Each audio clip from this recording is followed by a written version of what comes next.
Hey guys, welcome back. Tonight, we're slowing everything down. We're stepping away from the noise of the modern world and traveling gently through time to ancient kitchens warmed by firelight, forgotten civilizations resting beneath the sea, misty hills where old rituals once marked the changing seasons, and quiet rooms where ordinary lives followed steady, comforting routines. This is a journey through history as it was truly lived, not in battles or headlines, but in meals shared, tools crafted by hand, footsteps repeated day after day, and moments of stillness that time itself chose to preserve. You'll drift from prehistoric mountains of ice to medieval hearths to candlelit corridors of Victorian homes, where history becomes calm, familiar, and safe enough to fall asleep to. So before you get comfortable, take a gentle moment to like this video and subscribe, but only if these deep sleep history stories help you find peace, sleep better, or simply reflect on our shared journey through time. Now, close your eyes, take a slow breath, and let the past carry you quietly into rest. Imagine this. The night is long, the sky heavy with stars, and somewhere far from the modern world, a small fire breathes quietly inside a stone shelter. The smell of oak smoke drifts slowly through the cold air, warm and earthy, wrapping itself around the bodies of those gathered nearby. Tonight, there is no rush, no clocks, no noise, only the ancient rhythm of food being prepared as it has been for thousands of years. This is not just cooking, this is ritual, this is survival, this is ancient food history told not through words, but through sound, warmth, and patience. Listen closely, and you may hear the soft crackle of firewood, the dull scrape of stone against bone, the gentle bubbling of a pot suspended above glowing embers. These sounds once defined human life, and they still echo through relaxing history, waiting to lull us into rest. Long before written recipes, food was knowledge passed from hand to hand, from breath to breath. A hunter returns as dusk settles, laying meat on a flat stone worn smooth by generations. A sharp flint blade moves slowly, deliberately, slicing fibers with a soft, rhythmic rasp. Each motion is careful, practiced, almost meditative. There is no waste here. Every cut matters. Fat is saved, bones are kept. Even silence has meaning. In this quiet space, medieval cooking had not yet been named, but its roots were already alive. Near the fire, a clay pot rests, blackened by soot, filled with water, herbs, and marrow-rich bones. As the flames lick the bottom, heat spreads gently, drawing nourishment into the broth. The sound is subtle, a low murmur, a promise of warmth. This was one of humanity's earliest comforts, a soup that healed the body and calmed the mind. In moments like this, ancient food history becomes deeply human, deeply intimate. Grain is brought out next, coarse and heavy, ground earlier between stone slabs.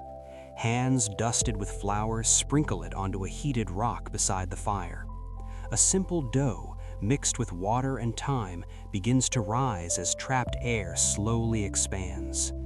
No yeast as we know it now, only wild fermentation carried by the air itself. This is where relaxing history lives, in the waiting. The bread does not hurry, it listens to the fire. It responds to warmth. As it cooks, the scent changes from raw earth to something richer, something that speaks of shelter and safety. This is medieval cooking, before castles, before kings, before written tradition. It is food as memory. Somewhere nearby, a skin bag filled with fermented grains releases a faint sour aroma. Early beer, cloudy and alive, brewed not for celebration, but for sustenance. Clean water was rare. Fermented drink was safer, nourishing, and gently calming. Sips are shared slowly.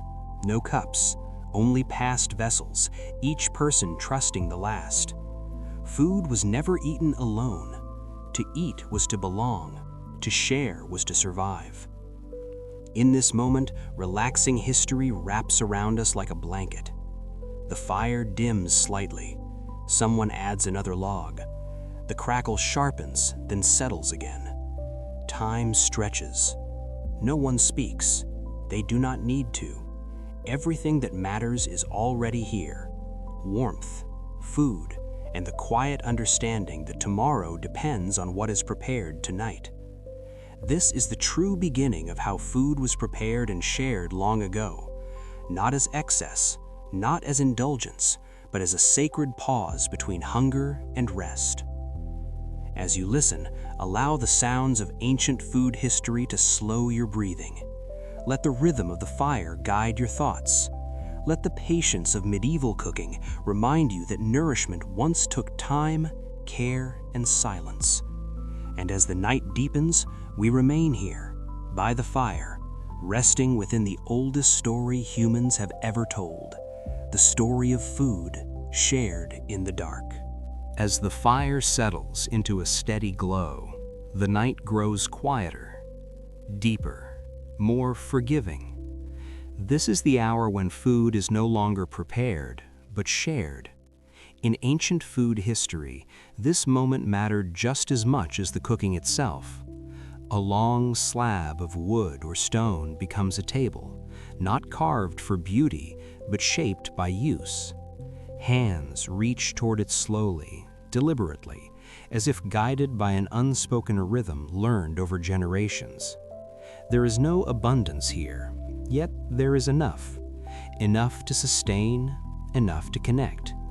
This is where relaxing history softens the edges of survival and turns nourishment into belonging. Pieces of bread are broken, not cut. The sound is gentle, dry, almost whisper-like. Crumbs fall onto the surface, later to be swept back into the fire or fed to animals. Nothing is wasted. Soup is ladled carefully, each portion measured not by weight, but by fairness. The steam rises and fades, carrying with it the scent of herbs and bone, grounding everyone in the same shared warmth. In this quiet circle, medieval cooking reveals its deeper purpose. Food is not a private pleasure, it is a shared responsibility. A child watches closely as an elder distributes portions, learning without words how balance is kept. Too much taken by one means less for another. Too little means weakness tomorrow.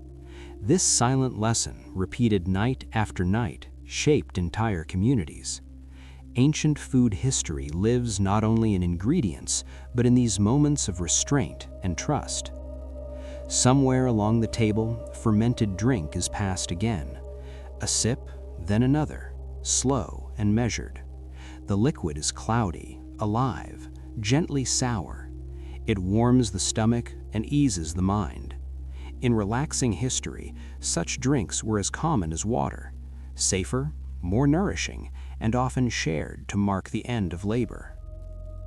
There is no celebration noise, no laughter loud enough to break the night. Instead, there is a calm presence, a sense that eating together completes the day. Even in early medieval cooking traditions, this communal rhythm endured. Later, in halls of timber and stone, the long table would grow longer, the fire brighter, but the meaning remained unchanged. To eat together was to affirm survival, loyalty, and peace. Silence stretches comfortably. The only sounds are spoons touching wood, breath moving in and out, the fire settling further into embers. This is the soundscape of ancient food history at rest.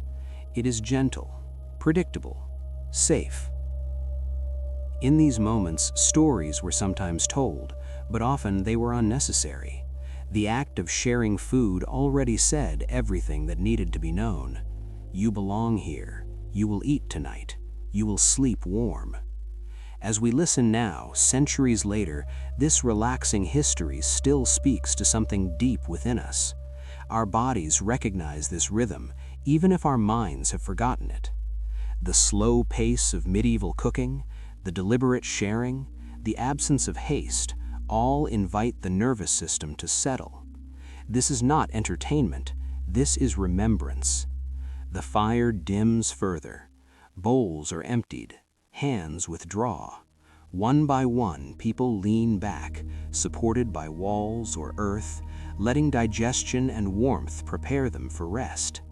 Food has done its work, not only in the body, but in the bonds between those who shared it. This is how food was prepared and shared long ago, not as an isolated act, but as the quiet center of daily life. As you drift deeper into rest, allow this image to remain with you. A long table, a shared meal, the steady calm of ancient food history unfolding without urgency. Let the softness of relaxing history carry you forward, as medieval cooking once carried entire communities through the night. After the meal is finished, something subtle but profound begins to happen. The night seems to breathe differently. The fire, once lively and demanding attention, now settles into a low, steady glow. This is the moment ancient food history quietly transitions into rest. Stomachs are full, not heavy, but satisfied. The body recognizes this signal immediately. Warmth spreads inward, muscles soften, and the mind slows without effort. In relaxing history, food was not meant to excite. It was meant to prepare the body for sleep. One by one, people shift closer to the fading embers. Cloaks are pulled tighter. Bare feet find warmth in the earth or stone. The air smells of smoke, bread crust, and cooled broth. These scents linger, becoming part of memory itself. Long before written language, smell was one of humanity's strongest storytellers. Even now, echoes of medieval cooking remain alive through these quiet sensory traces. Someone tends the fire one last time, not adding wood, but arranging embers so they will last through the night. This is a practiced skill, learned over years. Too much air and the fire burns too fast. Too little and it dies before dawn. Balance matters here, just as it did in the preparation of food. Ancient food history is full of such quiet balances, moments where survival depended not on force, but on patience. Nearby, leftover food is carefully covered or hung out of reach of animals. Nothing is left exposed. Nothing is wasted. What remains will become tomorrow's meal, reheated slowly, continuing the same cycle. In relaxing history, continuity was comfort. Knowing that nourishment extended beyond a single night allowed the mind to release worry. As bodies settle, conversation fades completely. Silence returns, not empty, but full. The fire clicks softly. Ash shifts. Breath becomes slower, deeper, synchronized. This shared quiet is as important as the shared meal. Medieval cooking traditions carried this understanding forward for centuries. Food, warmth, and rest were inseparable parts of one rhythm. In later times, monasteries, farmhouses, and great halls would follow the same pattern. Eat together, tend the fire, sleep in peace. As you listen now, your own body may recognize this ancient cadence. The modern world often separates eating from rest, speed from nourishment. But here, in this moment of ancient food history, everything flows naturally towards sleep. There is no stimulation left, only calm, only safety, only the assurance that the night is held. Dreams begin to stir gently, shaped by warmth and fullness. This is where stories once drifted into the subconscious, carried by flickering light on stone walls.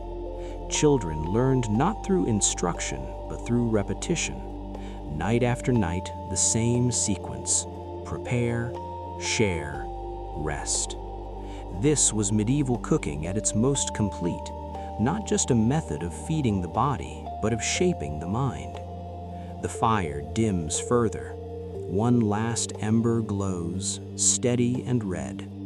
Outside, the world is dark, but inside there is no fear. Food has done its work. Community has done its work. Now sleep arrives naturally. As you drift deeper into rest, allow this final image to stay with you. A quiet fire, a satisfied body, the deep calm of relaxing history wrapping around you like a familiar blanket. This is how food was prepared and shared long ago, and this is how the day ended, not with noise or urgency, but with stillness. Let that stillness guide you now as the ancient night gently closes around us. Before Atlantis was said to sink beneath restless waves, long before names were written into stone or memory, there was another land whispered through time, Lemuria. A continent spoken of not with urgency, but with calm curiosity.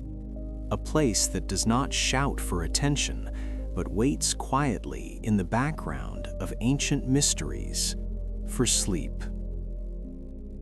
Imagine a world where the ocean is still young, where coastlines stretch gently beneath soft skies, and where human presence moves in harmony rather than conflict.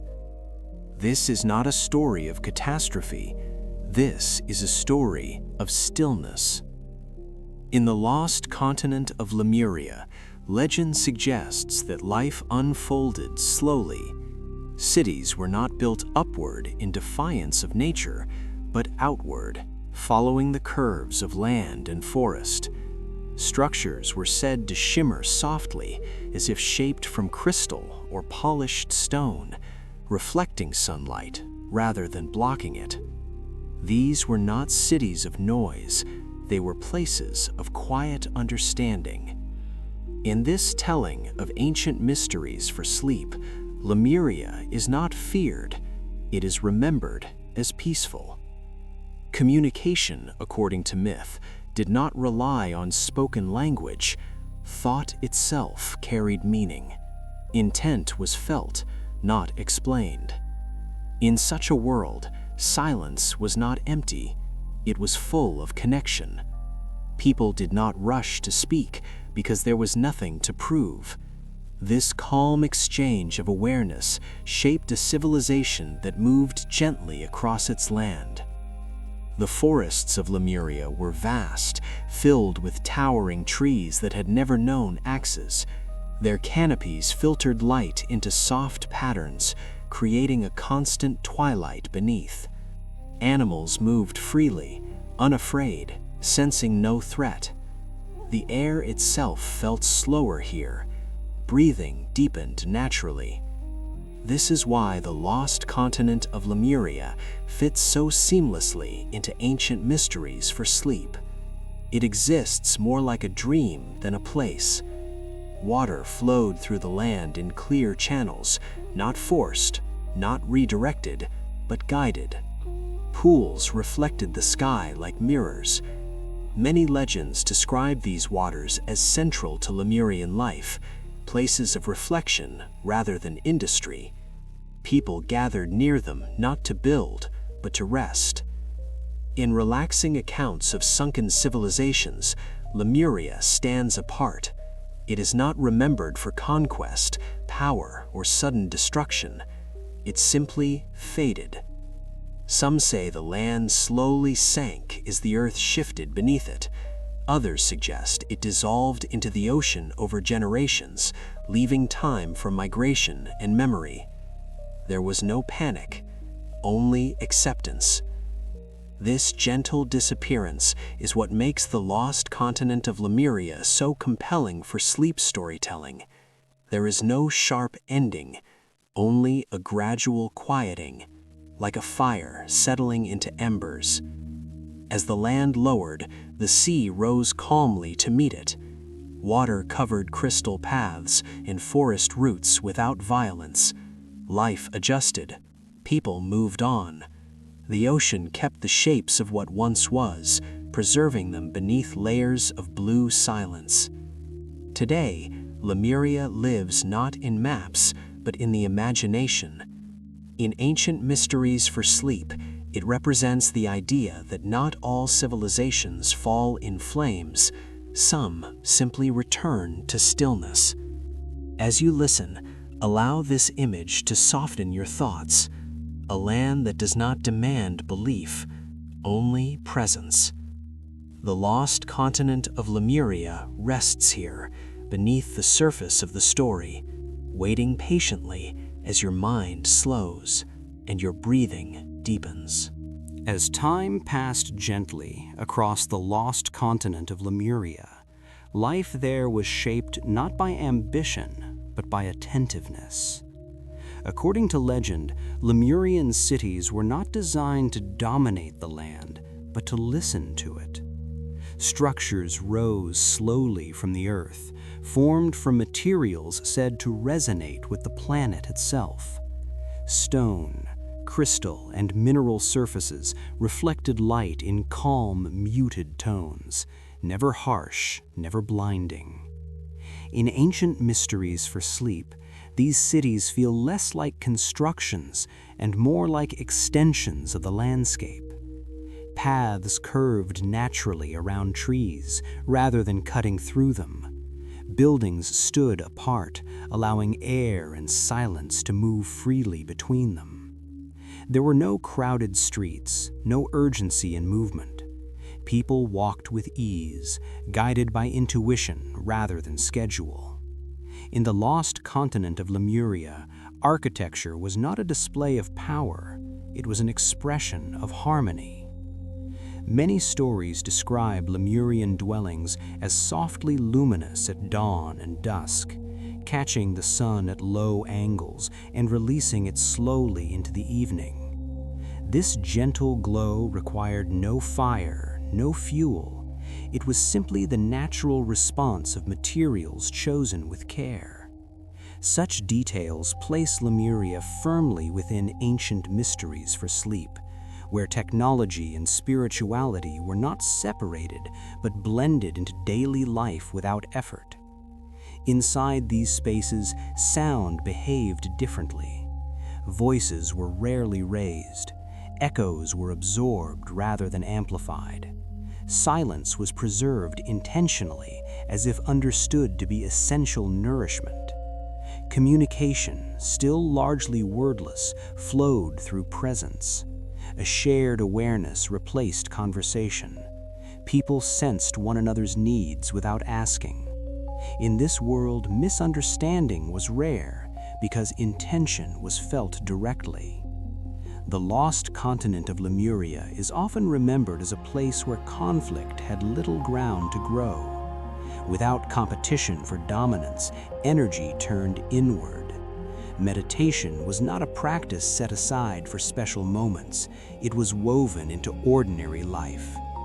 Sitting near water, standing beneath trees, resting in open halls, Lemurians aligned themselves with slow, natural rhythms. In Ancient Mysteries for Sleep, this inward focus is what gives Lemuria its dreamlike quality. Time does not rush forward, it drifts. Days are marked by light and shadow, not by obligation. Even work is described as gentle. Cultivation of food, maintenance of structures, care for children and elders all occurred without pressure. Each action was completed fully, then released. This absence of urgency allowed the nervous system to remain calm, a state modern listeners instinctively recognize as deeply restful. Nature itself responded to this quiet presence. Animals moved unafraid through Lemurian spaces. Birds nested close to dwellings. Large creatures passed through forests without disturbance. The boundary between human settlement and wilderness was thin, almost invisible. In the lost continent of Lemuria, civilization did not separate itself from the natural world, it blended into it. This unity is central to its place among ancient mysteries for sleep. As the days passed, nothing dramatic happened. There were no sudden revelations, no turning points. Lemuria existed in continuity. And when the earth beneath it began to change, the people noticed not with fear, but with understanding. Subtle shifts in the land, small changes in water flow, faint tremors beneath the surface were observed calmly. The response was gradual. Some communities relocated inland, others prepared for long journeys across the sea. There was time, always time. This is why the lost continent of Lemuria feels so different from other sunken civilizations. It did not vanish in a single moment, it dissolved into memories slowly, gently, leaving behind a sense of completion rather than loss. As you listen now, allow the image of these quiet cities to settle in your mind. Smooth paths, soft light, calm presence. In Ancient Mysteries for Sleep, Lemuria offers not answers, but atmosphere. A reminder that a civilization can exist without noise, without haste, without fear. Let that calm guide your thoughts as you drift further into rest. There was no single night when Lemuria disappeared, no moment of sudden collapse, no sound loud enough to wake the world. Instead, the end of the lost continent of Lemuria unfolded the same way it had always lived, slowly, gently, almost kindly. In Ancient Mysteries for Sleep, this ending feels less like loss and more like release. The land did not resist the ocean, it welcomed it. Shorelines shifted a little each year. Paths grew damp, roots drank deeper. The sea moved closer, patient and calm. Those who lived there noticed the changes long before danger arrived. They felt it in the ground beneath their feet, in the rhythm of water, in the quiet conversations of the earth itself. Preparation did not come from fear, but from understanding. Homes were left empty not in haste, but with gratitude. Nothing was abandoned in anger. What could be carried was taken. What could not was left with respect. In the lost continent of Lemuria, departure was not an escape, it was a continuation. Boats moved slowly across still waters, carrying families toward new shores. Some legends say many never left at all, choosing to remain until the final moments, trusting the sea as they once trusted the land. In Ancient Mysteries for Sleep, this trust is central. Lemuria did not end in panic. It ended in silence. As the ocean rose, it did not crash. It covered. Crystal halls dimmed beneath the surface, light bending softly through water. Forests became quiet shapes below the waves. Streets dissolved into currents. The sea did not erase Lemuria, it preserved it. This is why the lost continent of Lemuria is often described not as destroyed, but hidden. Beneath layers of blue stillness, memory rests undisturbed.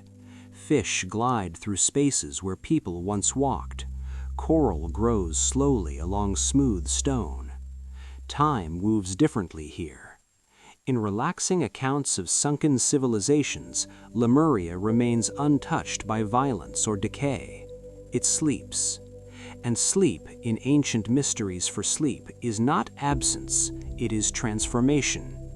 The ocean became a guardian rather than a grave. It cooled what remained, it quieted all sound.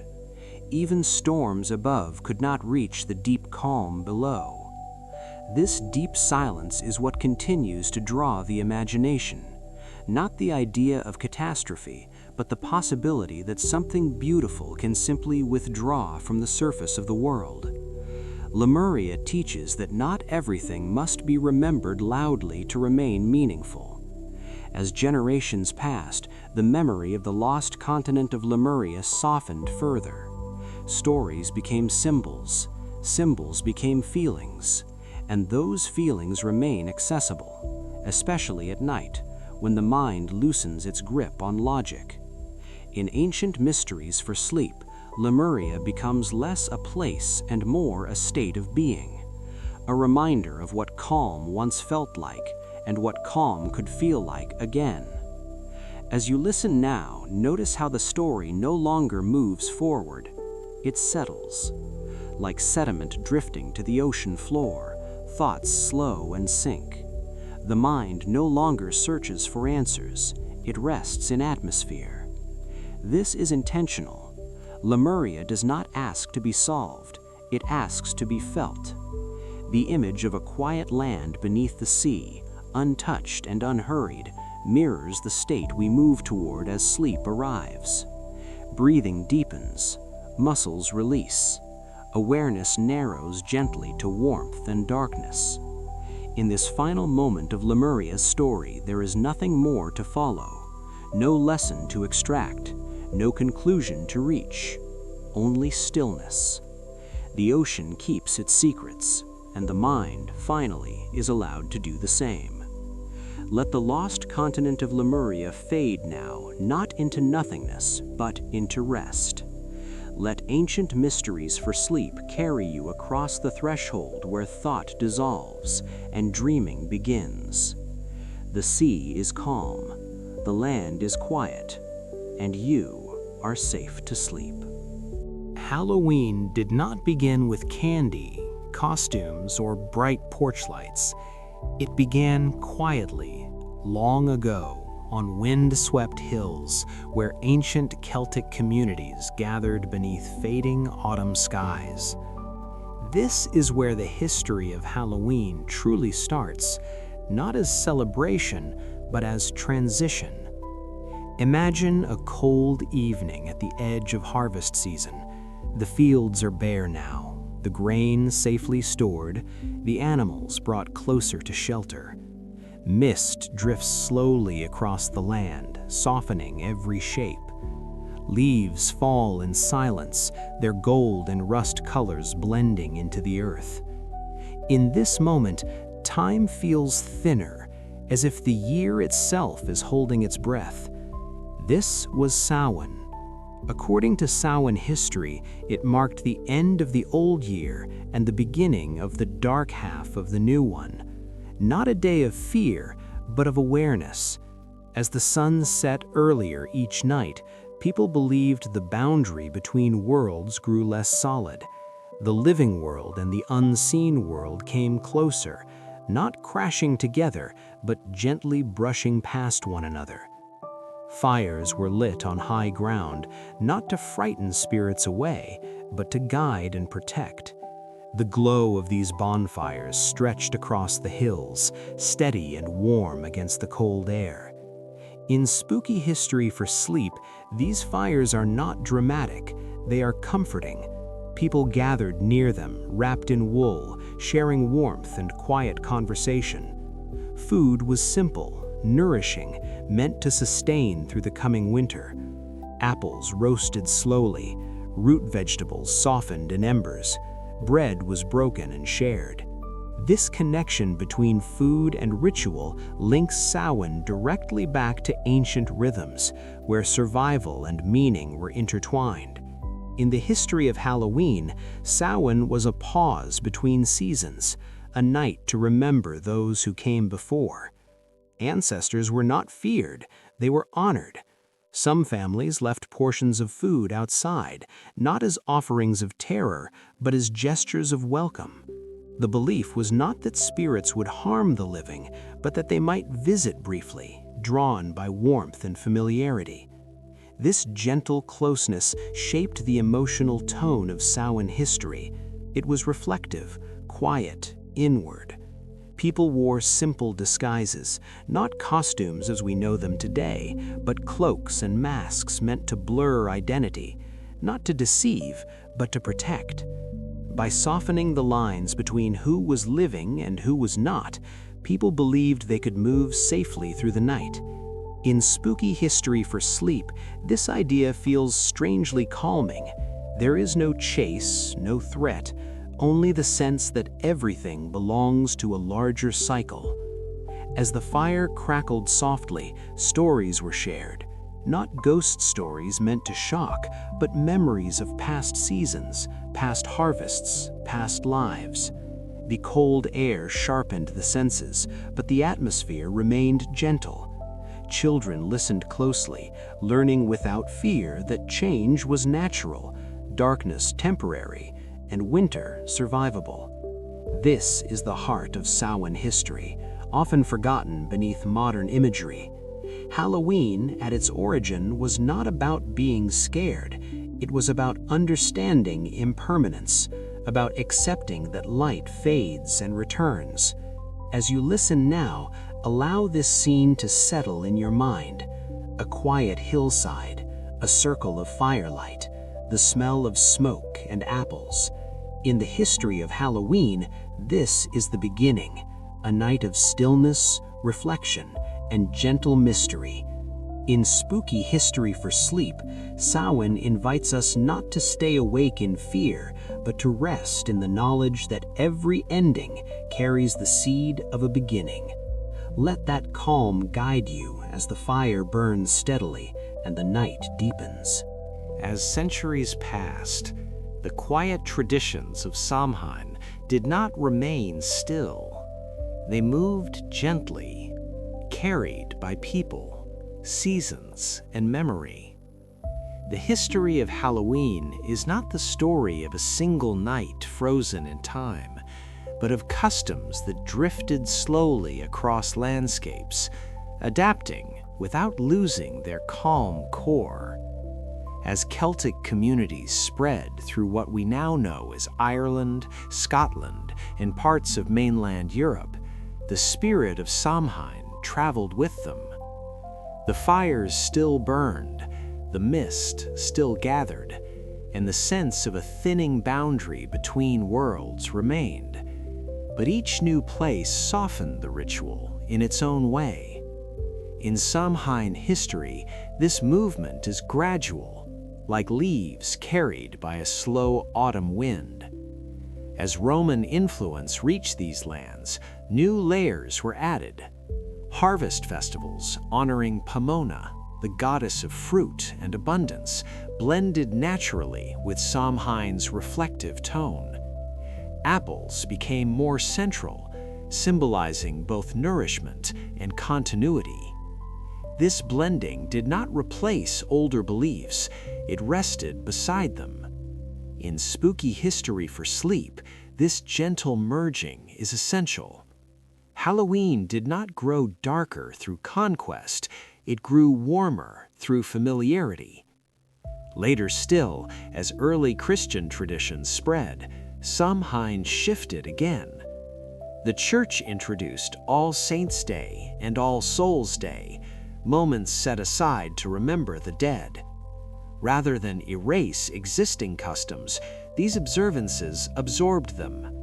The practice of honoring ancestors, already central to Samhain history, found new language and structure. Candles replaced hilltop bonfires in some places. Church bells echoed where fires once glowed. Yet the feeling remained.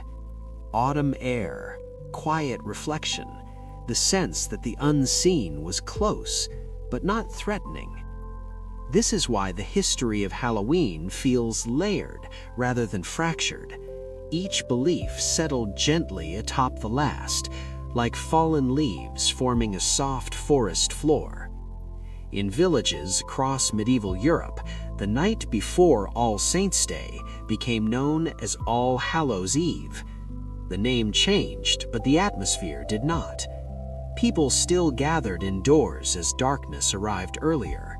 They still shared simple meals meant to comfort rather than impress. Soups simmered slowly, bread baked in communal ovens. Stories were told in low voices, shaped by candlelight and shadow. In spooky history for sleep, these scenes are quiet, intimate, and deeply human. Children learned traditions not through fear, but through repetition. They were taught that this time of year invited reflection, that it was natural to think of those who had come before. Masks and disguises evolved slowly, serving the same purpose they always had, not to frighten, but to blur, to soften identity, to allow people to step gently into the night without standing out. In Samhain history, disguise was never about becoming something monstrous, it was about becoming less defined. As the centuries continued, these autumn rituals crossed oceans. Immigrants carried them to new lands, including North America, where they adapted once again. Pumpkins replaced turnips, new foods joined old customs.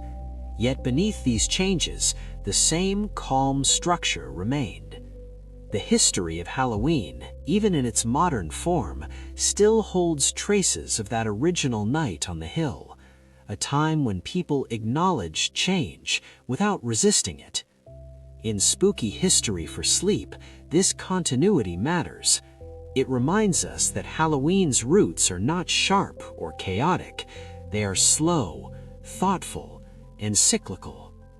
As you listen now, imagine these traditions moving through time like a quiet procession, each generation adding a small detail, removing another, but never breaking the rhythm. The cold returns, the leaves fall, the nights grow longer, and with them comes the familiar invitation to slow down, to gather, to remember. This is the deeper history of Halloween, not as spectacle, but as seasonal memory. Let that sense of gentle movement carry your thoughts forward as Samhain's calm spirit continues its long, unhurried journey through history and into the present night. So, as the long journey of Samhain continued through time, something gentle happened. The mystery did not disappear, it softened. By the time Halloween settled into the modern world, it carried centuries of memory within it, but it no longer needed to be explained. It simply felt familiar. This is where the history of Halloween becomes deeply nostalgic, not as something frightening, but as something quietly comforting. Imagine an autumn evening now. The air is cool but not harsh. Leaves gather along sidewalks and doorsteps, rustling softly when the wind passes through. Inside homes, lights glow warmly, pushing back the darkness without trying to erase it. This balance between light and shadow is the final gift of Samhain history, carried forward into the present. Halloween becomes a night where the unknown is acknowledged but not feared. In spooky history for sleep, this shift is essential. Candles flicker not to summon spirits, but to create atmosphere. Pumpkins glow gently, their carved faces friendly rather than threatening. The ancient bonfires on distant hills have become porch lights and window lamps, offering the same quiet reassurance. The boundary between worlds is no longer spoken of directly, yet its presence remains. The night feels different, slower, thicker, as if time itself is wrapped in a scarf. Children move through neighborhoods collecting sweets, but beneath the laughter is an echo of older traditions. Walking from door to door mirrors the ancient movement between homes during Samhain, when people shared food, warmth, and protection. Costumes, once meant to blur identity for safety, now invite play. The intention has changed, but the rhythm remains. In the history of Halloween, play becomes the modern language of ritual. Inside, families gather. Soups simmer quietly on stovetops. Bread warms in ovens. The same comfort foods that once sustained people through dark winters continue to anchor the season. In Samhain history, food was central because it reminded people they were prepared. That truth still holds. Eating warm food on a cold night signals safety to the body. It tells the nervous system that rest is allowed. This is why spooky history for sleep works so well on Halloween. The environment itself encourages slowing down. Outside, the wind moves through bare branches, creating soft, irregular sounds. Somewhere in the distance, a door opens and closes. Footsteps fade. Nothing demands attention. Everything invites release. The modern symbols of Halloween may look playful, but they carry ancient emotional meaning. Ghosts, once representations of ancestors, now appear as decorations that remind us gently of impermanence. Skeletons, once tied to mortality rituals, become harmless figures that strip fear from the idea of death. In the history of Halloween, this transformation is not a loss of depth. It is an adaptation that allows the tradition to survive without overwhelming the mind. The night becomes a space where people can acknowledge the darker half of the year while remaining wrapped in warmth. As midnight approaches, activity fades. Lights dim. Streets grow quiet again. The echoes of Samhain return, not as belief, but as atmosphere. This is the moment when spooky history for sleep completes its cycle. What once marked the end of the year now marks the end of the day. The same invitation remains: reflect, release, rest. The history of Halloween teaches us that darkness does not have to be dramatic to be meaningful. It can be soft, predictable, safe. As you listen now, allow this familiar autumn night to settle around you. The glow of a lamp, the weight of a blanket, the steady rhythm of breath. In this final chapter of Samhain history, the ancient and the modern meet without conflict. The fire has become light, the hill has become home, and the mystery, once vast and distant, now rests quietly beside you, asking nothing more than that you sleep. In a narrow attic hidden above the streets of Amsterdam, a young girl discovered a kind of freedom that did not depend on open doors or distant horizons. This is where the Anne Frank story begins, not in noise or danger, but in quiet moments shaped by candlelight and thought. Imagine a small space, enclosed yet calm, where the outside world arrives only as sound and shadow. The faint ringing of church bells drifts through the air at regular intervals, marking time without urgency. Footsteps pass below, then fade. Inside, a young girl sits with a notebook resting on her knees, writing slowly, carefully, as if each word creates a little more room to breathe. In Biography for Sleep, these details matter. They soften the story, allowing it to unfold gently rather than press heavily on the mind. Anne's world was physically limited, but inwardly expansive. She listened closely to the rhythms around her, not to amplify fear, but to stay connected to life beyond the walls. The bells told her that the city still existed, that ordinary time continued. From a small window, she could see the branches of a chestnut tree moving with the seasons. Leaves appeared, thickened, and fell away again.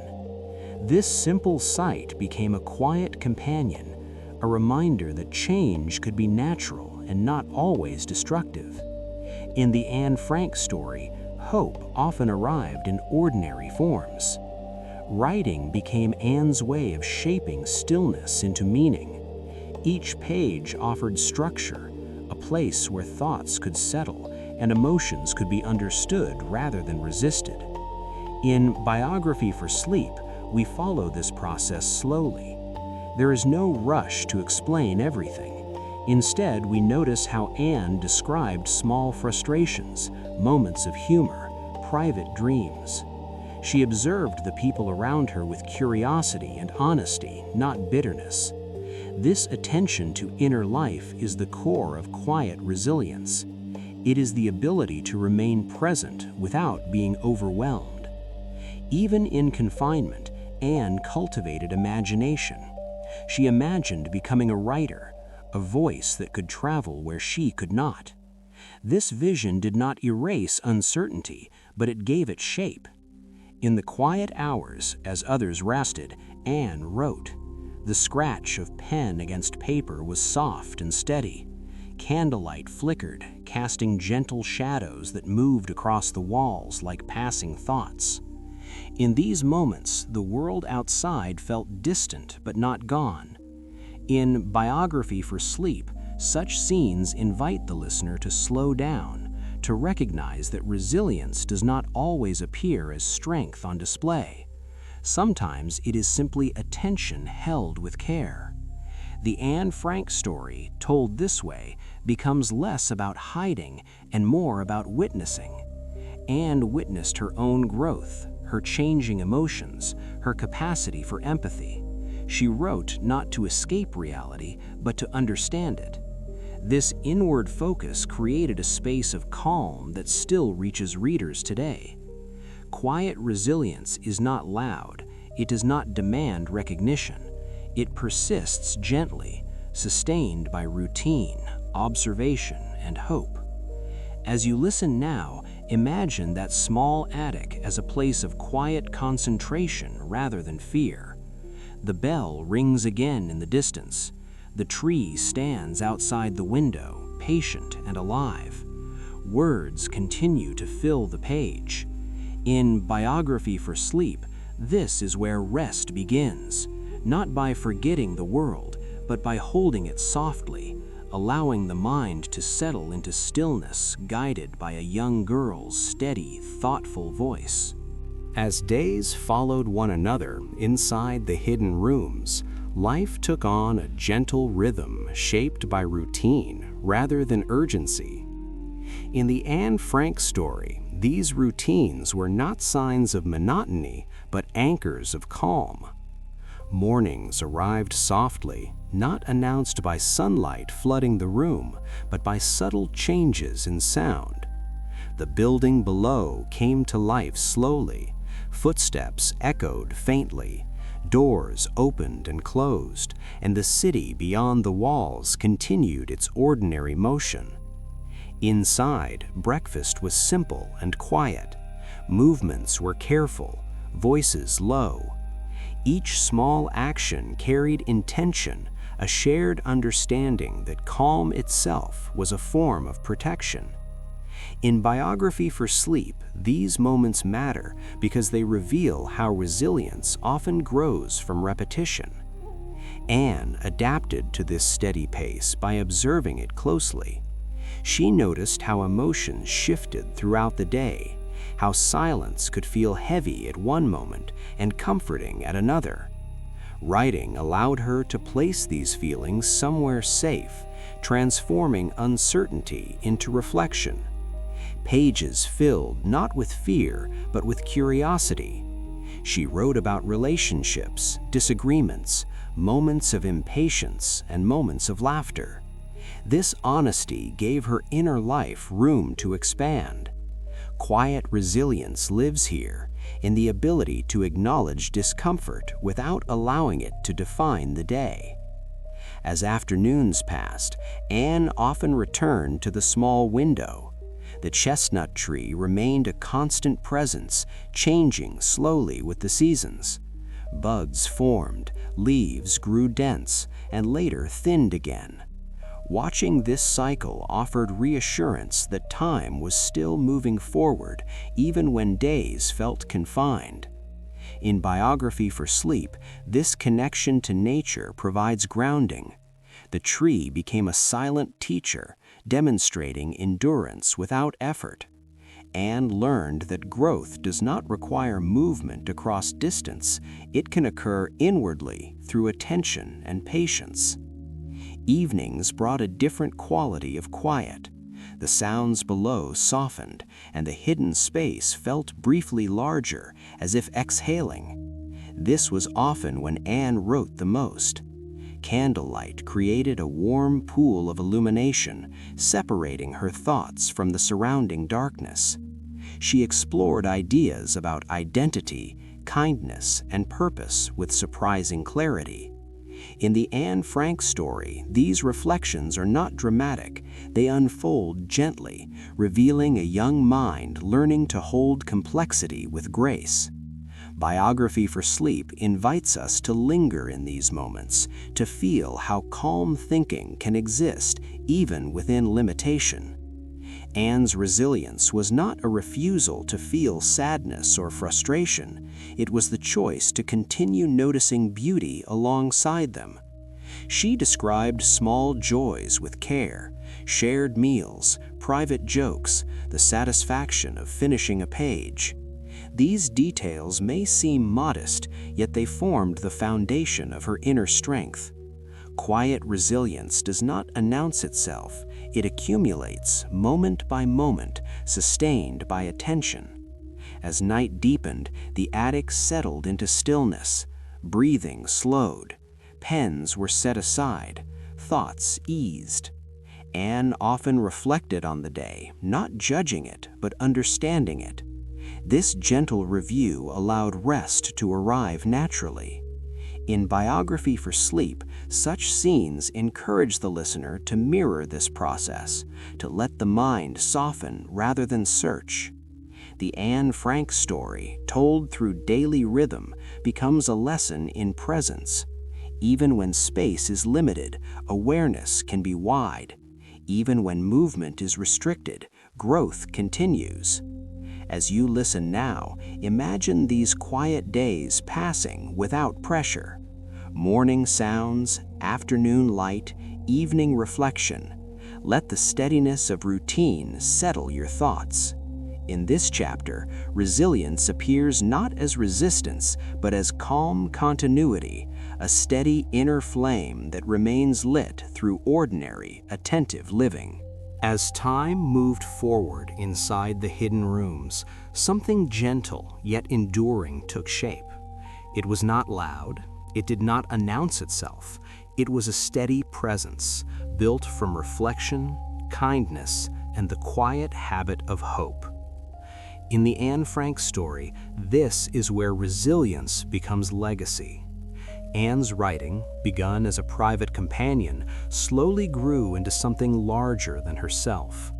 Each page carried not only thoughts, but a way of seeing the world that refused to harden. In Biography for Sleep, we stay with this softness, because it is here that the story offers rest rather than tension. Anne's belief deeply in the goodness that could exist alongside difficulty. This belief did not deny reality, it held it gently. She wrote about her desire to contribute, to understand others, to live with purpose. These aspirations were calm, thoughtful, and quietly brave. Quiet resilience appears most clearly in these moments, when hope is not dramatic but consistent. As nights passed, candlelight continued to mark the hours. Shadows moved slowly across the walls. Outside, seasons changed as they always do. The chestnut tree returned to leaf, then to bare branches again. Each cycle reinforced the sense that life continued, even when unseen. In Biography for Sleep, this repetition is soothing. It reminds the listener that endurance often looks like patience. Anne's words became a place of rest for her own mind, and later for millions of others. The Anne Frank story endures not because it is loud, but because it is honest and calm. It invites readers to slow down, to notice their own inner world with compassion. Quiet resilience is not about overcoming everything at once. It is about choosing to remain open, page by page. As the final entries approached, Anne's voice retained its clarity.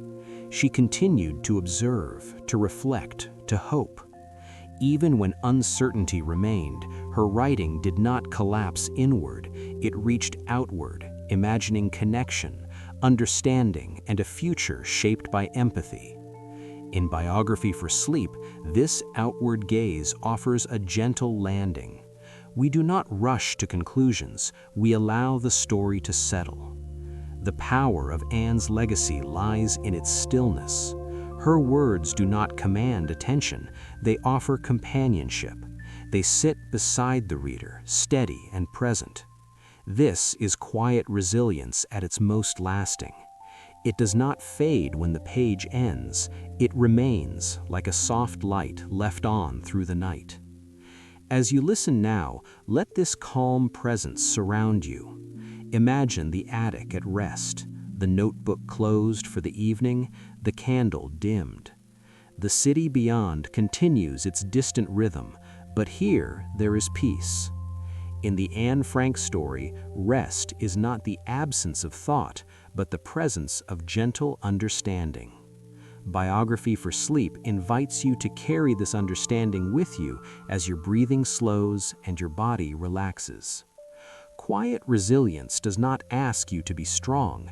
It invites you to be kind to yourself, to rest, and to trust that even small, thoughtful acts leave lasting traces. As the night deepens, allow Anne's steady voice to fade into stillness, not as an ending, but as a continuation.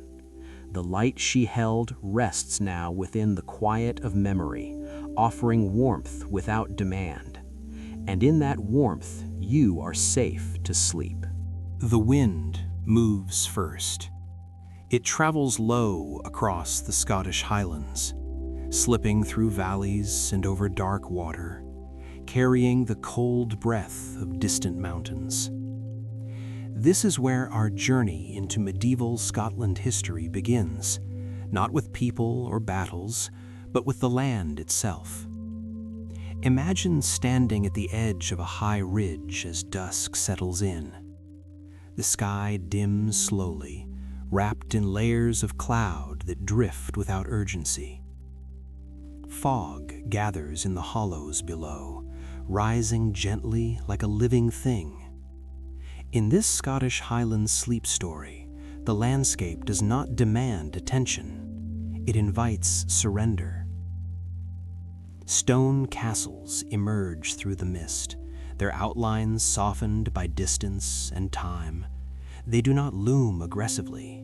They wait. Thick walls of weathered stone absorb the cold, holding centuries of quiet within them.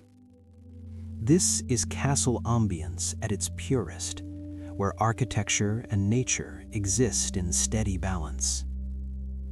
Far away, a lone bagpipe sounds, carried faintly by the wind. The notes are slow and measured, not a call to action, but a signal of presence. The sound drifts, then fades, leaving behind only the hush of open land. Waves break against distant cliffs in a slow, repetitive rhythm. Each surge arrives, pauses, and retreats, echoing the steady breathing of the earth. In medieval Scotland history, the environment shaped daily life, but here it also shapes rest. Cold settles into the air, crisp and clean, sharpening the senses without overwhelming them. As you move closer to the castle, the contrast begins to form. Outside, the wind presses against stone. Inside, warmth waits. Heavy wooden doors open with a low creak, revealing the great hall beyond. Firelight spills outward, pushing back the fog just enough to welcome you in. The moment you cross the threshold, the atmosphere changes. The cold releases its grip. Heat from a peat fire wraps around the body, slow and steady. Smoke rises gently toward the rafters, carrying the earthy scent of burning turf. This castle ambience is not dramatic, it is grounding. Benches line the walls, tapestries hang thick, absorbing sound. Footsteps soften against worn stone floors. In this Scottish Highlands sleep story, the Great Hall becomes a shelter not just from weather, but from thought. The fire crackles softly, not loud enough to interrupt, only enough to remind you that you are safe and warm. Outside, the wind continues its long journey through the valleys, but it feels distant now, filtered through layers of stone and time. Medieval Scotland history often speaks of strength and endurance, but here, endurance feels quiet. It feels like waiting by the fire as night deepens. The fog presses against the narrow windows, blurring the world into shapes and shadows. Inside, light flickers gently, creating a rhythm the eyes can follow without effort. This balance between outer cold and inner warmth is the heart of castle ambience. It tells the body that rest is possible. As you listen, imagine settling into a seat near the fire. Your breathing slows to match the steady rise and fall of flames. The sounds around you soften. The great hall holds you, unmoving and patient. In medieval Scotland history, nights like this passed without urgency. There was no need to hurry. The land rested, and so did those within it. Let this moment stretch. Let the Highlands breathe outside, while warmth remains constant inside. In this Scottish Highlands sleep story, the journey has begun not by moving forward, but by arriving fully in stillness. As night settles fully over the Highlands, the Great Hall begins to change its character. The fire no longer crackles with energy. It breathes slowly now, glowing low and steady, casting a deeper, softer light across stone walls. In medieval Scotland history, this was the hour when movement faded and presence became enough. The long tables stand quiet, their surfaces worn smooth by generations of hands. Cups rest where they were last set down. No voices rise, no footsteps hurry. The castle ambiance shifts into something deeper, heavier, designed for rest rather than gathering. Outside, the wind continues to circle the towers, brushing against narrow slits of windows. It cannot enter fully.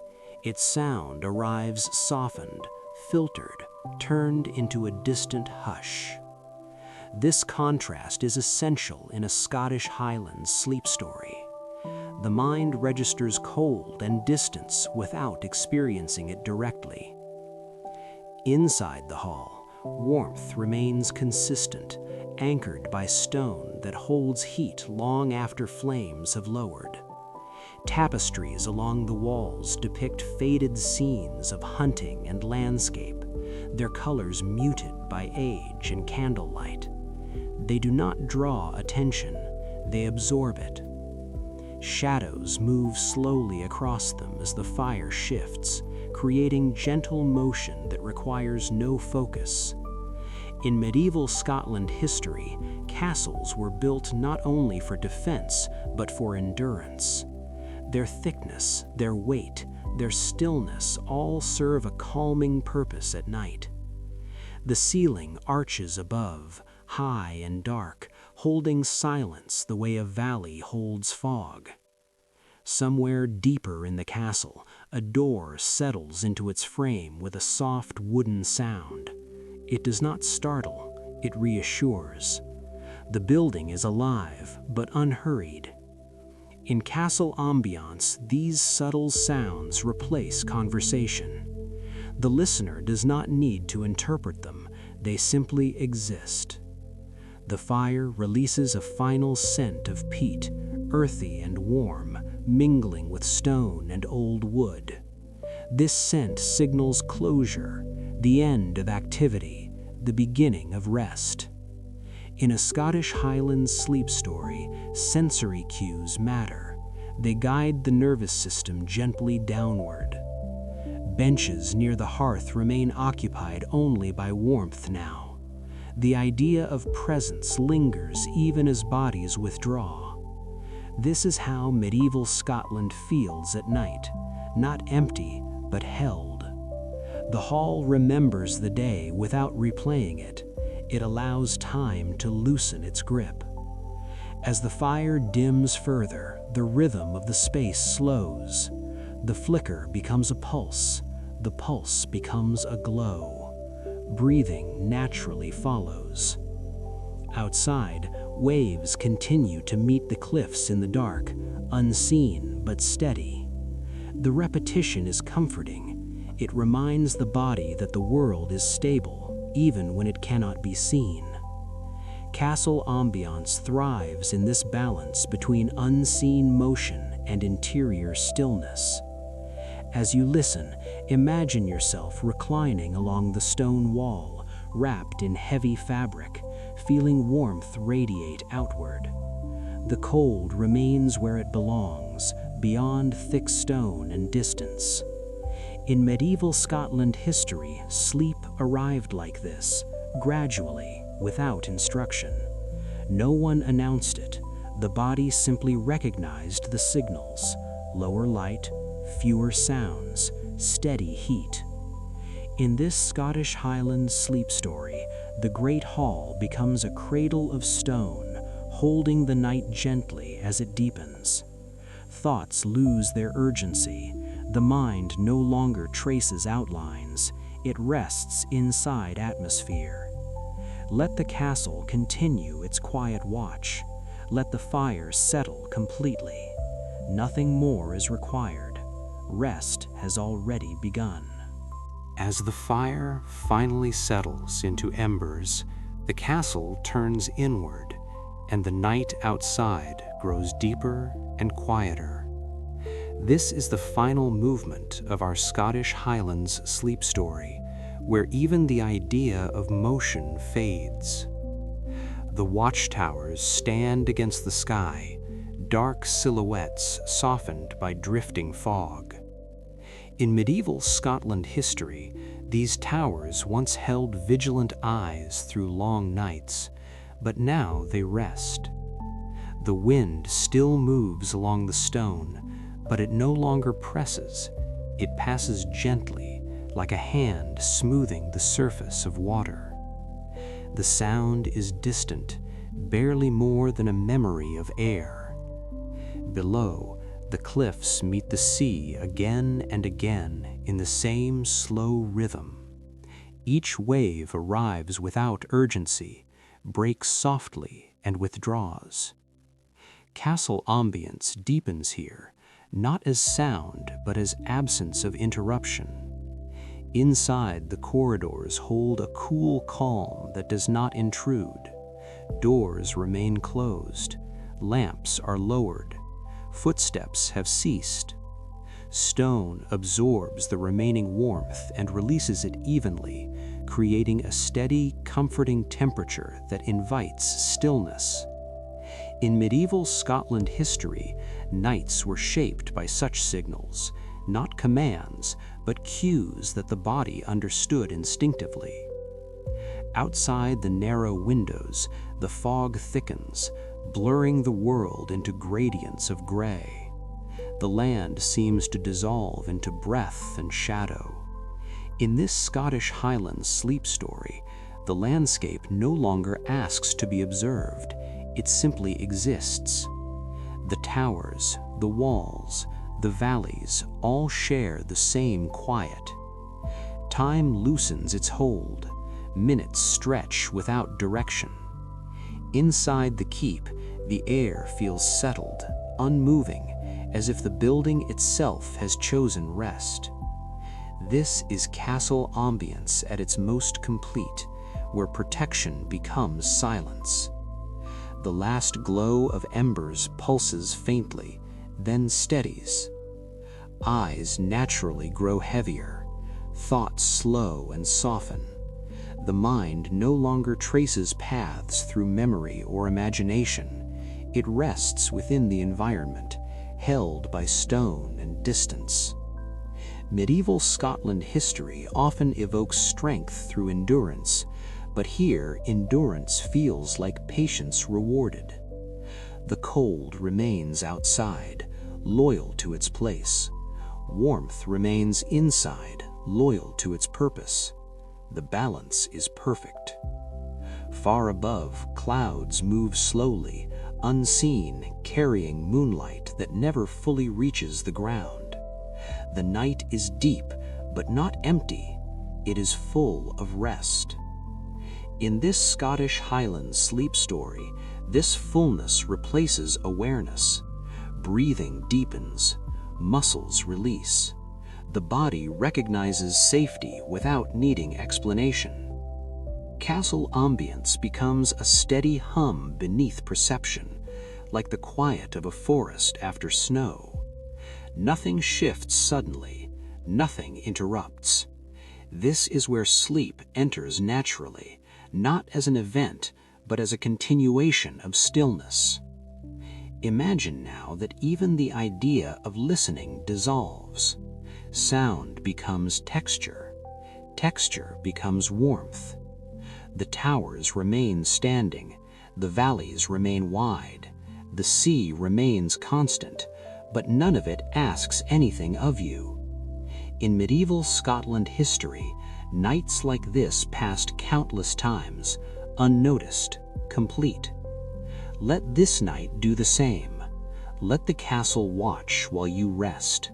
Let the Highlands breathe in fog and release it again by morning. For now there is nothing more to follow. The journey has arrived at quiet. And in that quiet, sleep is already present. Before the storms of English history gathered their weight, there was a Spanish princess who carried warmth with her, a quiet glow shaped by Mediterranean light. This is where the Catherine of Aragon biography begins, not in conflict or consequence, but in balance. Imagine the Alhambra in Granada at dawn. Pale sunlight slides across carved arches and tiled floors, awakening courtyards where fountains murmur continuously. Water moves here without urgency, a steady rhythm that shapes the air. Orange blossoms release a soft fragrance, and the stone holds the cool of night just long enough to feel refreshing.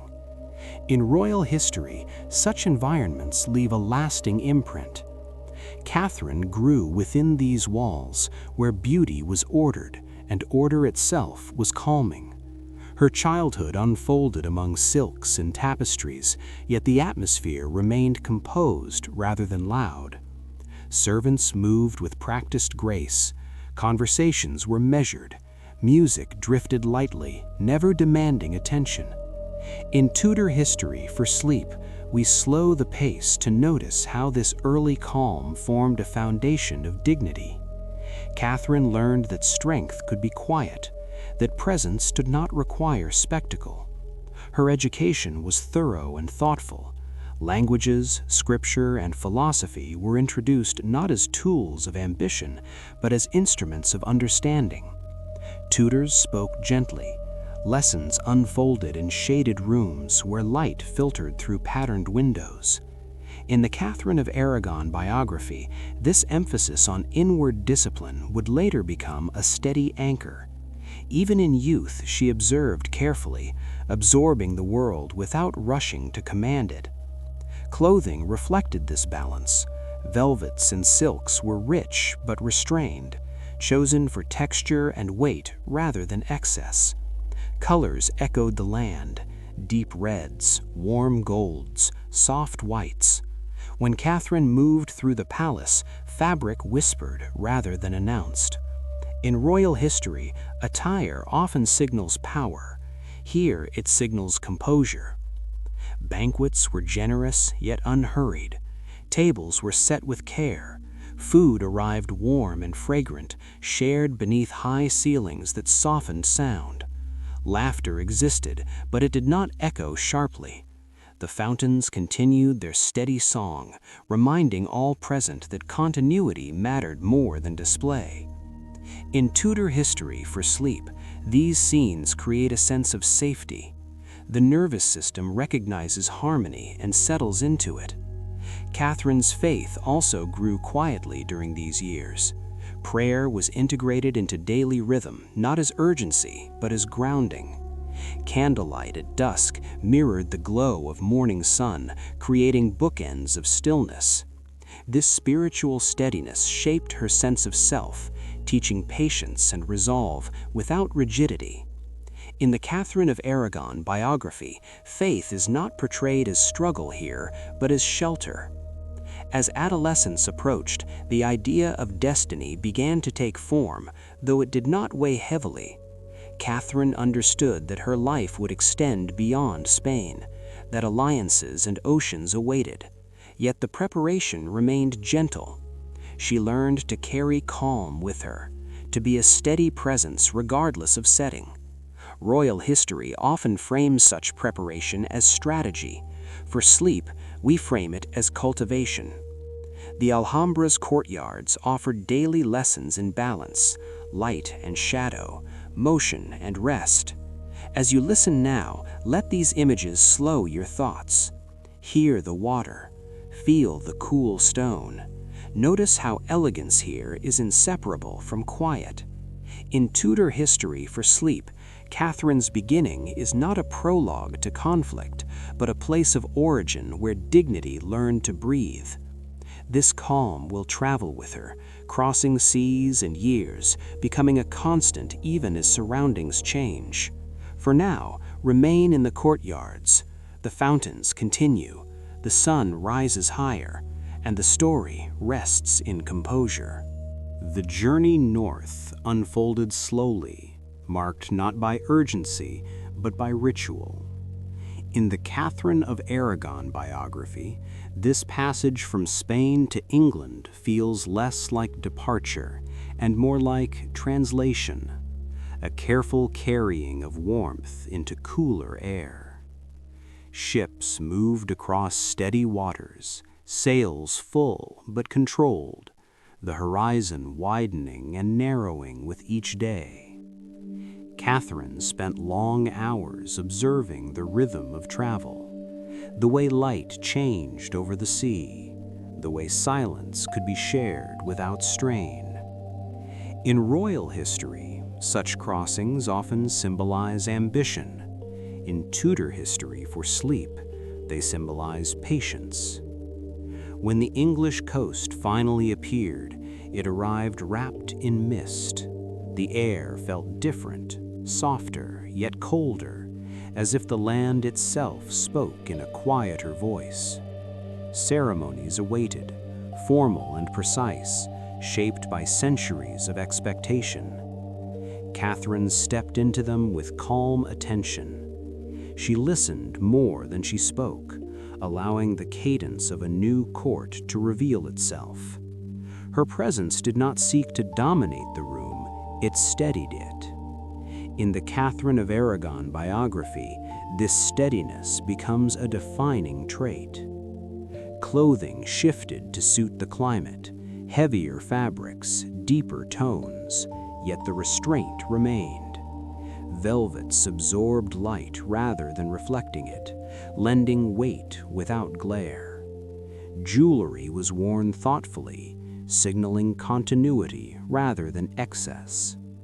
In royal history, appearance communicates meaning. Here, meaning communicates composure. The English court moved with a different rhythm than the Alhambra, more enclosed, more measured by seasons than by sun. Catherine adapted without erasing herself. She brought practices of quiet devotion, moments of prayer integrated into the day, creating anchors within unfamiliar surroundings. In Tudor history for sleep, these anchors matter. They offer the body signals of safety amid change. Banquets in England were grand but hushed, their scale balanced by formality. Food arrived in courses that unfolded slowly, allowing conversation to remain low and deliberate. The sound of cutlery softened by cloth, the crackle of hearth fires steady rather than bright. In the Catherine of Aragon biography, shared meals function as bridges, connecting people across custom and language. Catherine's demeanor during these gatherings remained consistent. She acknowledged others with courtesy, held eye contact with warmth, and preserved a measured silence that invited trust. Royal history often celebrates command. This story celebrates containment. Days passed in a sequence of introductions, observances, and quiet study. Catherine learned the textures of English life, the cadence of rain against stone, the way light filtered through narrow windows. She did not resist the climate, she received it. In Tudor history for sleep, this receptivity feels restorative. It teaches that adaptation does not require surrendering identity. Instead, identity can become a stable center around which circumstances rotate. Catherine's faith continued to guide her, offering continuity across borders. Candles lit at dusk mirrored those lit in Spain, the flame the same, even as the air differed. This constancy supported her resolve, reinforcing a sense of purpose that did not rely on immediate outcome. In the Catherine of Aragon biography, resolve is not rigid, it is flexible strength, able to bend without breaking. As months unfolded, Catherine's role became clearer. Expectations settled around her like garments tailored over time. She accepted them with dignity, neither rushing forward nor holding back.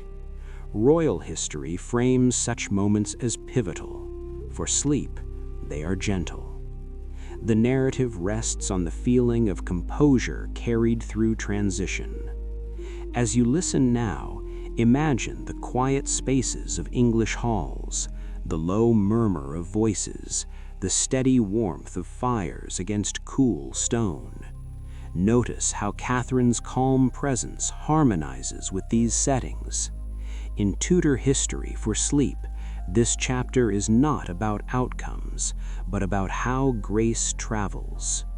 The sea is behind her now, the mist surrounds her, and the composure learned in sunlit courtyards remains intact, offering rest to the story and to the listener alike.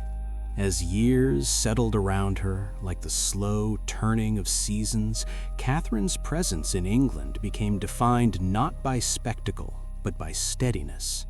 In the Catherine of Aragon biography, this is where destiny no longer feels distant, it arrives quietly, asking not for resistance, but for composure.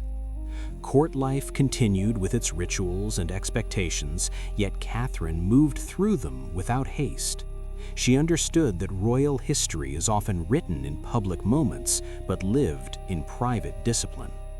Her days followed a rhythm shaped by devotion, responsibility, and restraint. Morning prayers grounded her before the court stirred. Candlelight and silence framed her thoughts, offering clarity before the demands of the day. In Tudor history for sleep, such routines are signals of safety. They remind the body that order exists even when outcomes remain uncertain. Catherine's sense of justice and loyalty did not waver. She listened carefully, spoke when necessary, and chose words that carried weight without force. This quiet resilience distinguished her presence. Royal history often associates strength with command. Catherine embodied strength through consistency. Attire continued to reflect this inner balance. Fabrics were chosen for durability and dignity, colors deep and calm. There was comfort in their weight, a reminder of continuity. When she appeared in public spaces, her posture remained composed, her gaze steady. These details may seem small, yet in the Catherine of Aragon biography, they form the language of endurance. Meals at court remained formal, yet Catherine maintained a gentle attentiveness that softened the atmosphere. She acknowledged those around her with courtesy, creating moments of human connection within rigid structure. In Tudor history for sleep, shared meals and familiar rituals anchor the narrative, offering the listener a sense of normalcy. Faith continued to serve as Catherine's inner refuge. Prayer was not a retreat from reality, but a way of meeting it with calm resolve. Candles burned low, their flames steady, mirroring her own persistence. This constancy carried her through uncertainty without agitation. In royal history, such faith is often tested. Here, it sustains. As time passed, Catherine's story became one of quiet example. She demonstrated that dignity does not require approval to exist. It is maintained through choice, through the daily decision to act with integrity, regardless of circumstance. In the Catherine of Aragon biography, this lesson unfolds gently, making it especially suited to biography for sleep. The listener is not asked to evaluate outcomes, but to rest in the presence of composure. Evenings brought a familiar hush to the palace. Heavy doors closed, tapestries still, a sense of order held in place. Catherine's calm does not demand attention, it simply exists, like a steady light left on in an empty hall. The Catherine of Aragon biography, told in this way, becomes less about conflict and more about presence. Destiny may shape events, but composure shapes experience. Let that composure settle into your awareness. Breathing slows, thoughts release their grip, royal history fades into atmosphere. And in this atmosphere, rest arrives naturally, guided by the quiet dignity of a life lived without haste.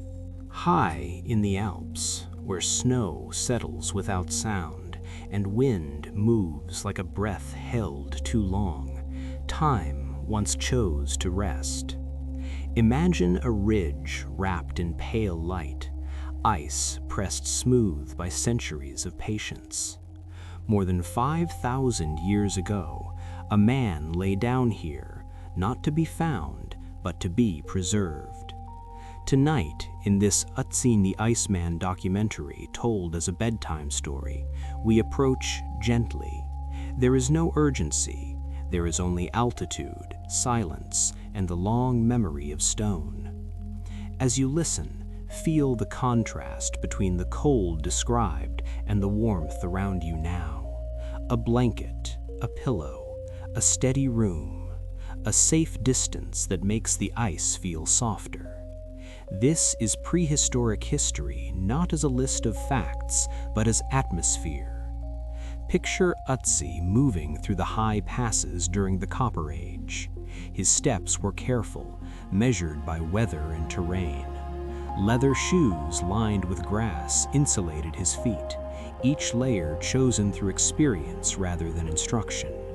The air was thin, the sky wide, and sound carried far. A raven's call might drift for minutes before fading. In the ice mummy mystery, such details matter because they reveal intention, not accident. Clothing was practical and intimate. Furs stitched together by hand held warmth close to the body, the seams telling stories of nights spent near low fires. A cloak of woven grasses moved lightly against the wind, whispering with each step. In this Ötzi the Iceman documentary style, we slow down to notice textures. Leather creaks softly. Snow compresses with a muted sigh. Breath becomes visible, then disappears. Tools were companions rather than possessions. A copper axe, its blade carefully cast and polished, balanced in the hand. It was not decorative, it was dependable. A bow, still unfinished, waited for calm weather, while arrows tipped with stone rested in a quiver, feathers aligned with care. In prehistoric history, survival is craftsmanship practiced patiently. Each tool is an extension of the body's intent. Ötzi knew how to read the land.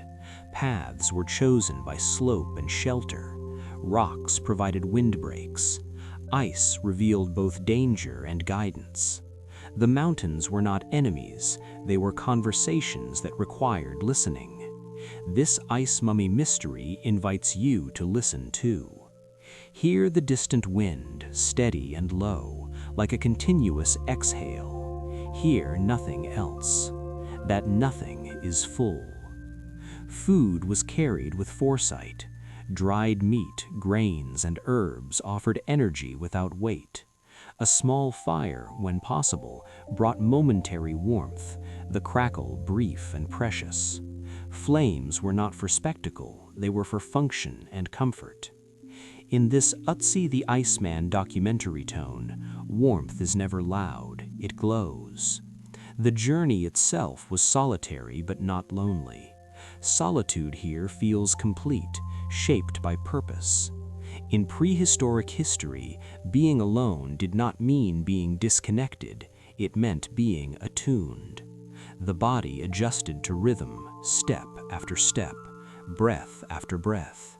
Time elongated, losing its edges. This is where the ice mummy mystery becomes restful. The mountain teaches slowness. As centuries passed, snow covered what the wind had shaped. Ice sealed the moment, not as an ending, but as a pause. Minerals settled. Cold kept its promise. The man slept, and the mountain kept watch. When modern discovery finally arrived, it felt less like interruption and more like awakening. Yet tonight, we do not awaken him.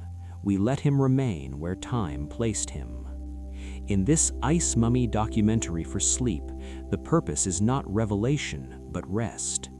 As you lie comfortably now, imagine the ridge again, the pale light, the quiet that has weight. Feel how the cold stays outside the story, while warmth stays with you. Prehistoric history becomes a lullaby when told this way, slow and grounded. The ice mummy mystery softens into acceptance. Nothing needs to be solved. Everything is already held. Let the mountain breathe. Let your breathing follow. The night is wide. The ice is still. And time, once again, chooses to sleep. The mountain does not rush those who move with intention. In this chapter of the Ötzi the Iceman documentary, told softly for sleep, the focus shifts from discovery to crafting, from frozen stillness to practiced motion. Imagine hands working in calm light, shaping materials gathered with care. In prehistoric history, craft was not separated from life. It was life, unfolding at a pace set by breath and weather. Wood is selected for flexibility, not appearance. Fibers are twisted slowly, feeling for strength. Sinew tightens as it dries, creating bonds that hold without noise. Each choice carries warmth forward, even in cold places. The bow, still unfinished, suggests patience rather than urgency. It waits for the right humidity, the right curve, the right day. This waiting is active, attentive. In the Ötzi the Iceman documentary rhythm, nourishment is calm. There is no excess, no haste. The mountain path unfolds with similar deliberation. Foot placement matters. Snow reveals texture, not just color. Wind changes direction subtly, offering cues. Rocks provide shelter without asking for recognition. The landscape feels vast, yet intimate.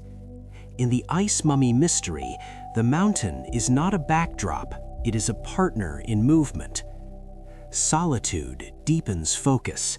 Thoughts simplify, narrowing to step, breath, balance. This simplification is restful. It mirrors the way sleep arrives when the mind releases complexity. Prehistoric history shows us that such release was necessary for survival. Night approaches with clarity. Light softens, shadows lengthen, and temperature drops predictably. A small fire becomes a center, its glow contained and efficient. Flames lean inward, protected from wind. Sparks are few, precious. Heat gathers close, encouraging stillness. This contrast heightens comfort. Outside remains cold, expansive, indifferent. Inside the circle of warmth, calm gathers.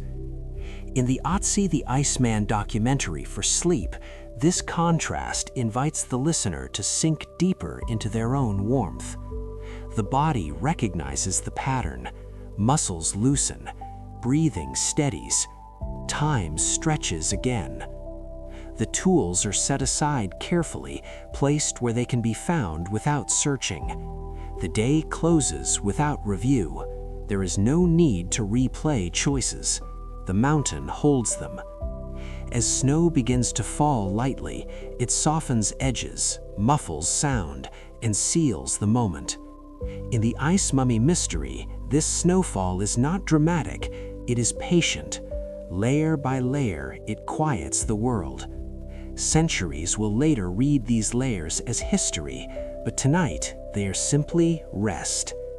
Prehistoric history becomes a lullaby when described this way, a sequence of thoughtful actions leading naturally to stillness.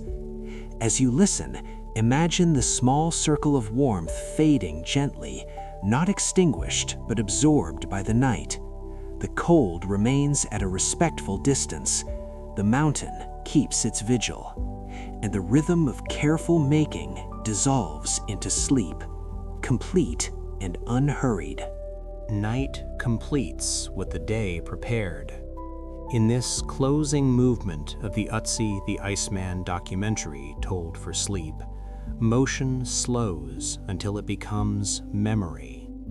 The mountain's breath evens out, wind easing into a low, continuous presence. Snow settles with intention, not force, each flake a quiet agreement between sky and stone.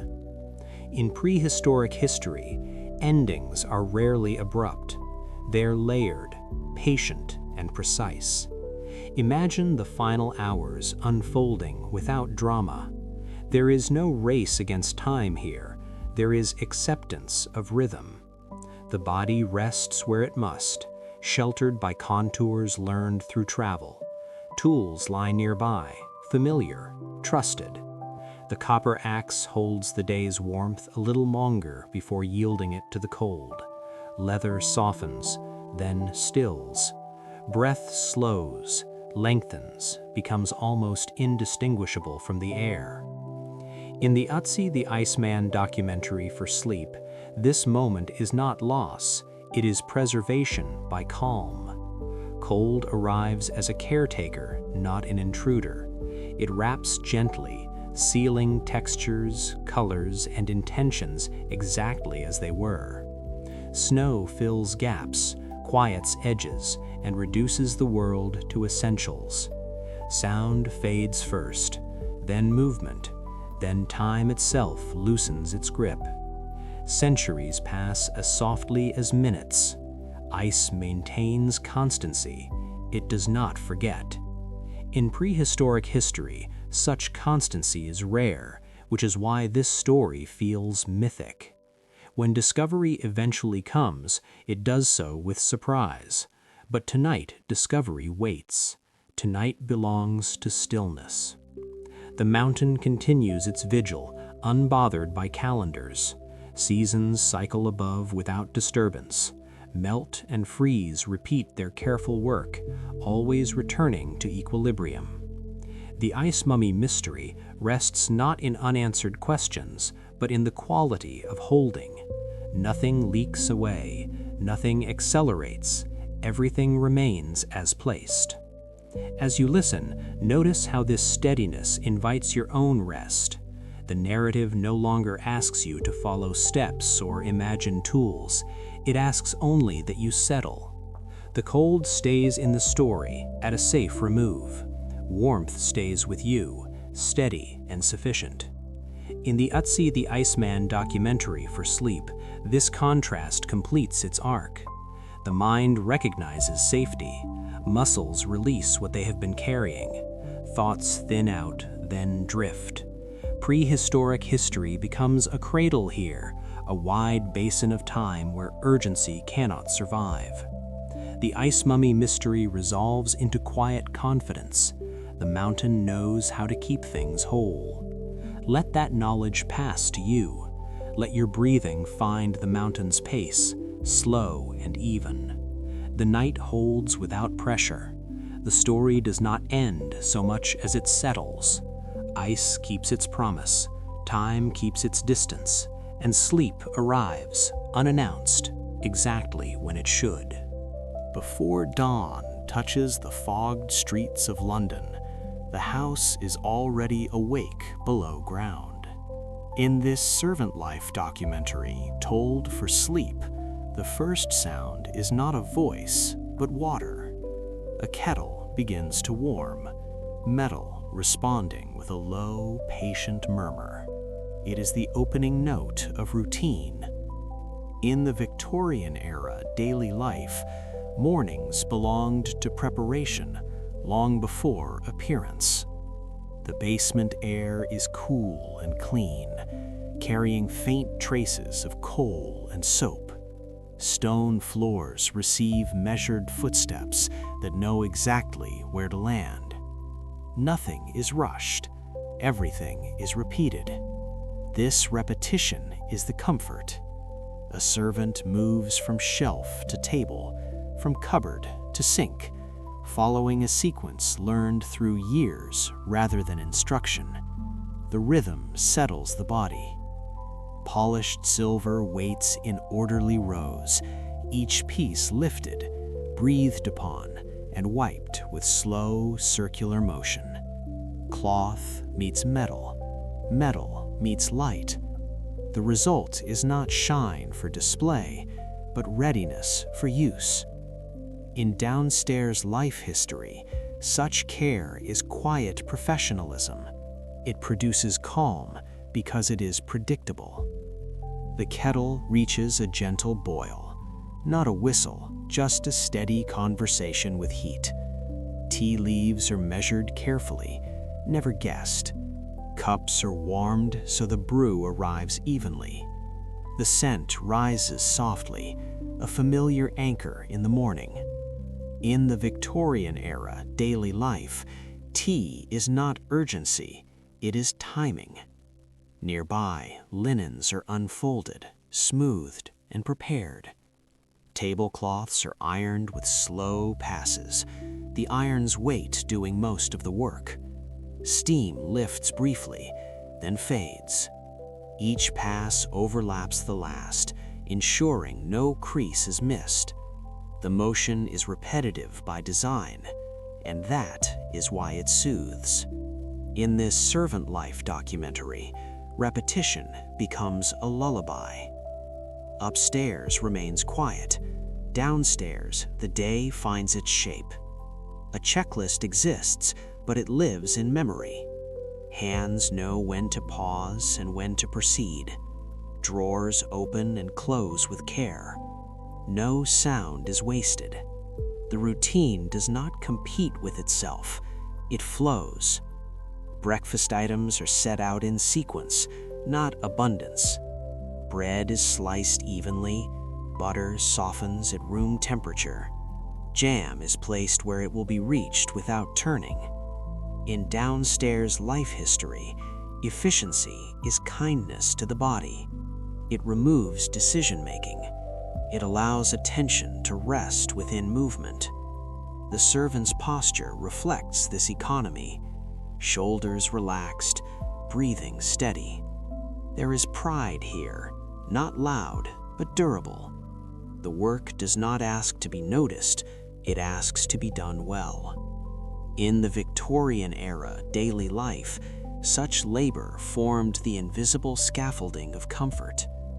As time passes, light seeps faintly through small windows near the ceiling, diluted by fog. The color remains gray-blue, consistent, calming. The basement maintains its temperature, neither cold nor warm, ideal for sustained focus.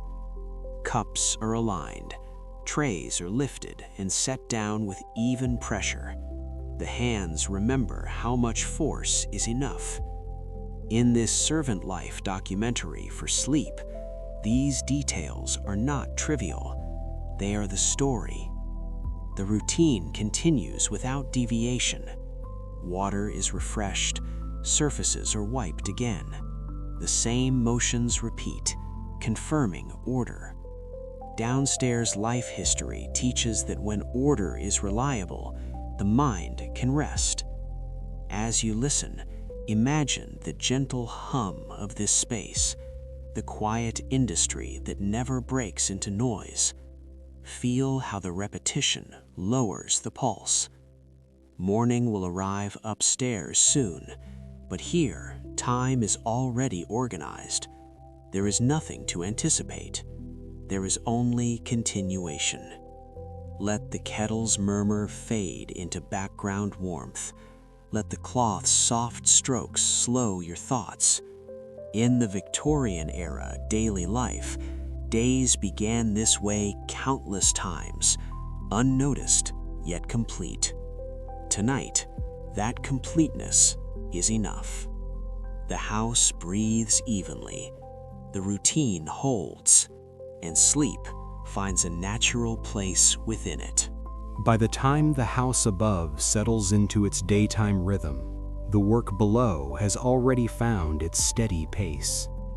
In this servant life documentary shaped for sleep, the middle hours are defined not by change, but by continuity. The sounds soften into a familiar pattern, cloth against wood, footsteps measured and light, drawers returning to their places.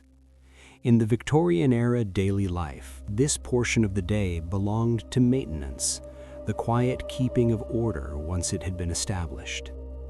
The basement remains cool, insulated from the fluctuations outside. Light shifts slowly, but the work remains constant. Silver polished earlier is checked again, not because it has dulled, but because routine requires confirmation. This repetition is reassuring. It removes doubt. In downstairs life history, certainty is created through revisiting the same actions. Linens are folded with care, corners aligned precisely, stacks kept to a comfortable height. Each fold mirrors the last, creating a visual rhythm that the mind can follow without effort. Ironing continues, slower now, the iron gliding with confidence rather than focus. Steam rises and disappears, leaving warmth behind. In this servant life documentary for sleep, such motions act like breathing exercises, long and even. Upstairs, voices may move through rooms, but they arrive downstairs as muffled presence, distant and harmless. The servant's attention remains inward, focused on sequence. There is comfort in knowing what comes next. Cups are counted, saucers matched, teaspoons placed in the same orientation they were yesterday. In the Victorian-era daily life, afternoon tea preparation was less about novelty and more about reliability. The same tea is chosen, the same tray is used, the same cloth is laid, smoothed once, then again. These choices reduce mental noise. they invite rest. Food preparation follows the same philosophy. Sandwiches are assembled neatly, edges trimmed, portions consistent. Pastries are arranged to cool, spaced evenly so warmth escapes without rush. The smell is gentle, not sweet enough to distract, just enough to signal progress.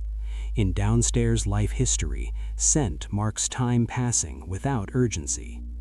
Between tasks, surfaces are wiped lightly, not scrubbing, but confirming cleanliness. The act is brief, efficient, and repeated. This is how order is sustained. In the servant life documentary tone, maintenance is care extended over hours. It does not seek completion, only continuation. The body adapts to this flow. Movements require less conscious effort. Muscles work and release in familiar sequence. Breathing remains low and regular. In the Victorian-era daily life, this predictability conserved energy. It allowed long days to unfold without strain. As the afternoon advances, the basement grows quieter. Fewer items remain to be handled. Tools return to storage, placed in exact positions that will be remembered tomorrow. The tray for tea is assembled with final adjustments. Everything waits calmly. There is no anticipation of praise or criticism, only readiness.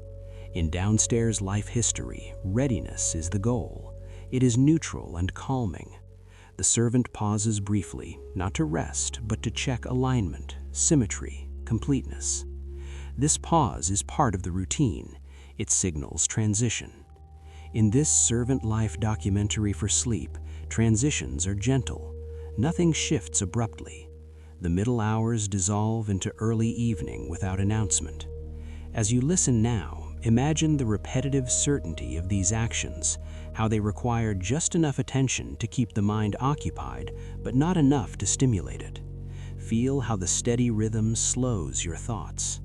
The Victorian-era daily life teaches that comfort can be constructed through order. Downstairs life history shows that routine can be a form of care. The house above continues its activities, but below, everything is prepared, aligned, and calm. The middle of the day passes like a long exhale, and in that exhale, sleep begins to deepen, carried by repetition that never asks to be noticed.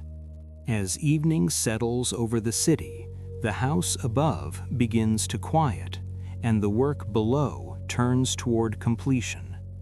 In this final movement of the servant life documentary for sleep, routine slows without stopping. Lamps are lit softly, their glow steady and contained. Shadows lengthen along basement walls, familiar and reassuring. In the Victorian-era daily life, evenings were not an ending, but a gentle closing of loops opened at dawn. Trays return from upstairs, lighter now, carrying only the memory of their contents. Cups are rinsed, dried, and placed back in their exact positions. Each action repeats what has already been done many times before. Repetition confirms safety. It tells the body that nothing unexpected remains. Silver is checked one last time, not for shine, but for placement. Linen is folded again, even if it was folded earlier. This is not redundancy, this is reassurance. In downstairs life history, reassurance is built through sameness. The kitchen settles into a quieter state. The kettle cools, ticking softly as metal contracts. The sound is brief and precise, like punctuation at the end of a sentence. Floors are swept in long, unbroken strokes, dust gathered without haste. The broom's rhythm is slow and predictable, moving side to side, then forward, then back. In the servant life documentary tone, such movements carry the mind toward rest. Fires are tended carefully, not extinguished completely, but reduced to embers that will hold warmth through the night. Ashes are smoothed, grates are closed. The heat becomes background rather than focus. In the Victorian-era daily life, warmth was managed thoughtfully, never wasted, never rushed. Doors are checked, latches secured, curtains drawn to the same length on each side. These details matter because they remove uncertainty. In downstairs life history, certainty is calming. The servant's body responds accordingly. Shoulders drop, breathing deepens. The pace slows naturally, not by command, but by completion. Tools are cleaned and returned to their places. Cloths are rinsed, wrung out evenly, and hung where they will dry overnight. The order established in the morning is now restored for tomorrow.